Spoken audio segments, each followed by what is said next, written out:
बिस्मिल्लाहिर्रहमानिर्रहीम। आज हम बात करेंगे डीजा वू पर।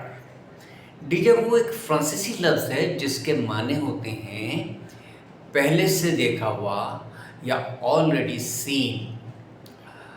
अक्सर औक़ात हमें किसी जगह जाकर ये एहसास होता है जैसे हम पहले भी यहाँ आ चुके हैं, या कोई वाक़या गुज़र रहा हो तो ऐसा लगता है जैसे पहले भी हम इस वाक़ये से गुज़र चुके हैं।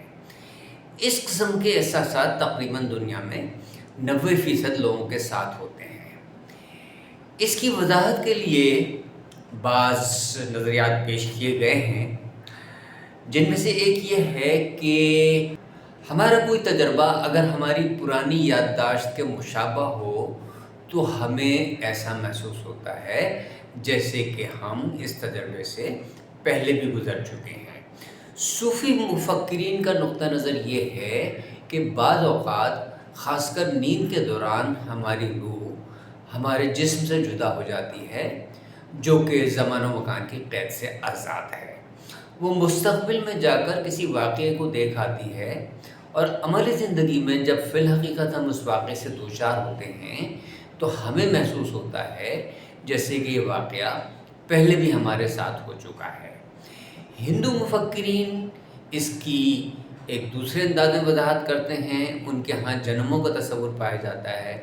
वो कहते हैं कि अगर कोई ऐसा वाक़या जो हमारे मौजूदा जन्म में पेश आया है, इससे मिलता जुलता वाक़या या ऐसा ही वाक़या हमारे साबक़ा जन्म में पेश आया हो तो हमें महसूस होता है जैसे कि हम पहले ही इस वाक़ये से गुज़र चुके हैं। अब इसकी साइंसी वज़ाहत जो है वो ये है कि साइंस ये कहती है कि इंसान की याददाश्त दो तरह की होती है। एक तो हालिया तजर्बात पर मुश्तमिल होती है जिसे शॉर्ट टर्म मेमोरी कहते हैं, और दूसरे माजी के तजर्बात पर मुश्तमिल होती है जिसे लॉन्ग टर्म मेमोरी कहते हैं। बाज़ दफ़ा गलती से कोई ऐसी बात जो कि हालिया तजर्बे की हो वो लॉन्ग टर्म मेमोरी में चली जाती है और हमें हमारे दिमाग को ऐसा महसूस होता है कि जैसे ये वाक़या पहले भी हो चुका है। इसे मिसफायरिंग मेमोरी कहते हैं। शुक्रिया।